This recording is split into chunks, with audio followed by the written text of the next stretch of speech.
Hi, and welcome to Everybody's Bloomington. I'm your host, City Communications Director Danny Lopez, and this is the monthly program where we explore those city issues that are important to you. Our community is special for many reasons, from the many parks and recreational opportunities to the vibrant art scene and the energy generated by Indiana University. We know how much we have to offer, but how do we let others know? How are we positioning Bloomington as a destination city? And are we really a place that folks from around the region can come to find fresh opportunities, enjoy cultural diversity, and explore their entrepreneurial spirit? We'll be answering these and other questions in our conversations this morning with two very special guests, City of Bloomington Deputy Mayor Maria Heslin. Welcome. Hi, Danny. And Bloomington Convention and Visitors Bureau Executive Director Mike McAfee. Welcome, Mike. Thanks. It's great having you guys on. This is actually, for me, a really fun topic because it encompasses so much and it's so very important to our Bloomington's continued responsible development, not only from a tourism perspective, but in attracting new businesses, in keeping businesses here, in keeping talent local, which I think is an important priority for the city and our community partners. And so all of the city, obviously, and Mike, your organization, your staff play such a huge role in that. So it'll be nice to get into some conversations about how we are doing that and how we are looking to do that in the future. So Mike, I'm going to go ahead and start with you. Before anything, why don't you tell us a little bit about what it is that you do, what your staff does for those of us that may not be fully aware of what the CVB actually does. Okay, thank you. Well, I appreciate the opportunity to be here because, getting right into what we do, we don't do it in Bloomington because that's not part of our mission and our goal. We go outside of the region and try to get people to come here. And really, it's the easiest way to explain it is we try to create heads in beds. We want people to come here and stay overnight in our hotels, go out to dinner, go shopping, spend money, creating economic impact that filters through the community, and again, kind of what this show talks about all the time, enhancing the quality of life for our citizens, not just in Bloomington, but Monroe County. We actually work for the whole county. Real quickly, I don't want to spend a lot of time talking about it. We're funded by basically a fee that's collected every time someone stays all night in a hotel room. Okay. If they pay $100, there's a 5% tax on that, so $5 of that goes actually to fund us, the Monroe County Convention and Visitor Bureau, and the Monroe County Convention Center. It's our sister agency.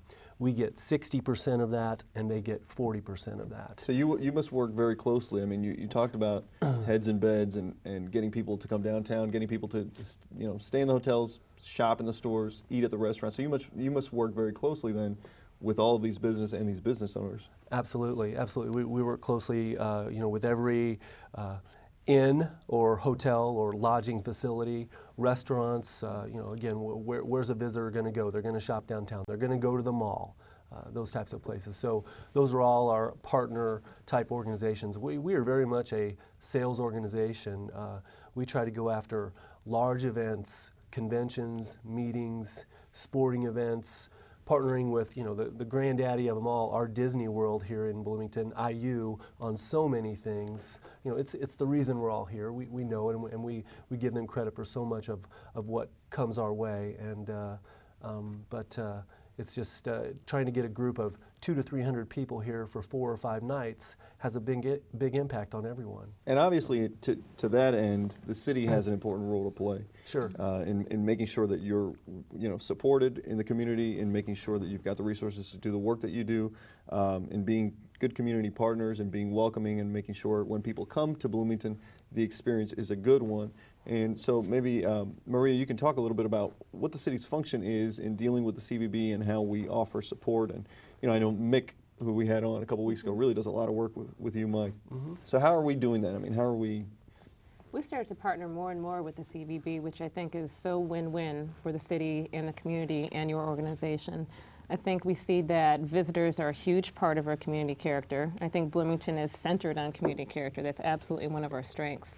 And we help, as a city organization, to provide a very strong base for visitors by keeping our quality of life high. I mean, there are millions of places in the world, face it, that people could visit. Why Bloomington? And I think there are a lot of good reasons for that, and I think we like the partnership with your organization just helps us both make that experience better for more and more people every year. Right. Oh, specifically getting into things like the Amateur Softball Association tournament at Twin Lakes that brings in, this year it brought in over 60 teams for about a week. Over $1 million in economic impact. Everywhere you went for that week in late July, you saw kids in their uniforms, out in restaurants, out eating, and that there's no way that gets done without the Parks and Rec department. I mean, we're a support team for that and making that happen, providing hospitality, that type of stuff, and of course the parks and all that stuff. The Beeline is just a perfect example. I mean, that is a world-class attraction of its type right here in the middle of Bloomington, and we are looking forward to really getting going, promoting that in 2010. That'll be the featured thing that we do.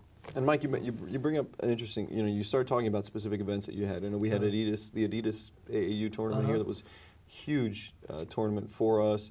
And the softball is always a huge draw, and we have folks that come in. It's a big economic impact. Can you kind of take us through the process? So how do you identify these events that you think would fit well in Bloomington? What's the process for going after them? And what does that entail? Okay. Well, again, put the pin in Bloomington and kind of draw the circle of 200 to 300 miles around us. So our target markets go from basically Cincinnati, down past Louisville, over to St. Louis, all the way up to Chicago, that type of stuff. And so those are the places that we are really out there. I've got a sales rep right now in Chicago at a convention called Affordable Meetings. She is a convention and meeting salesperson. I've got a sports salesperson that leaves this morning for Chicago to go to it's a U.S. Amateur Olympic event type of trade show where we go and talk to those event organizers and try to come here to Bloomington and use our facilities. But really, it's what fits for us. We know we're not, really, people can fly into Indy. It's really not that far. It's as easy as flying into O'Hare and driving to downtown Chicago. It's just the mental block there sometimes that you get into. But really, once we get somebody to do that, like so many times, people, once we get them to try us, they love it and they want to come back again and again and again. But I digress.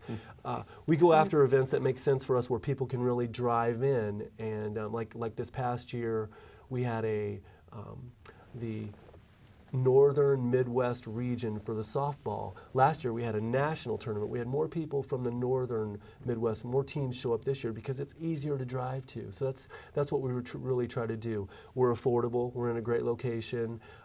It's safe here. Right. All those types of things that we all know and take for granted about why we love to be here in Bloomington. And we just try to be very responsible about not overdoing it and not making it so crowded or whatever that our own citizens can't enjoy what we have. But well, and that's such that's a critical point, because when you talk about having people here, I mean, you're essentially hosting a large group of people that come in for a specific event. We know that the quality of our community is exceptionally high, and what they're going to experience is going to be positive.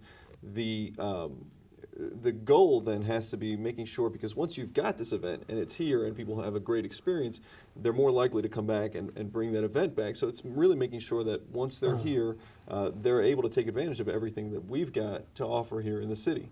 Exactly, and that's why the role that we play is keeping our product strong, if you want to look at it like that, so that when they do come here, they see clean streets, they see parking that is safe and affordable, they see streetscapes that are attractive, and that we've developed an economic climate where a whole variety of stores and restaurants can thrive. Otherwise, the visitor experience wouldn't be too good. Right. The infrastructure and the services that we provide are top-notch. Put them up against anybody, especially our competition here in the Midwest.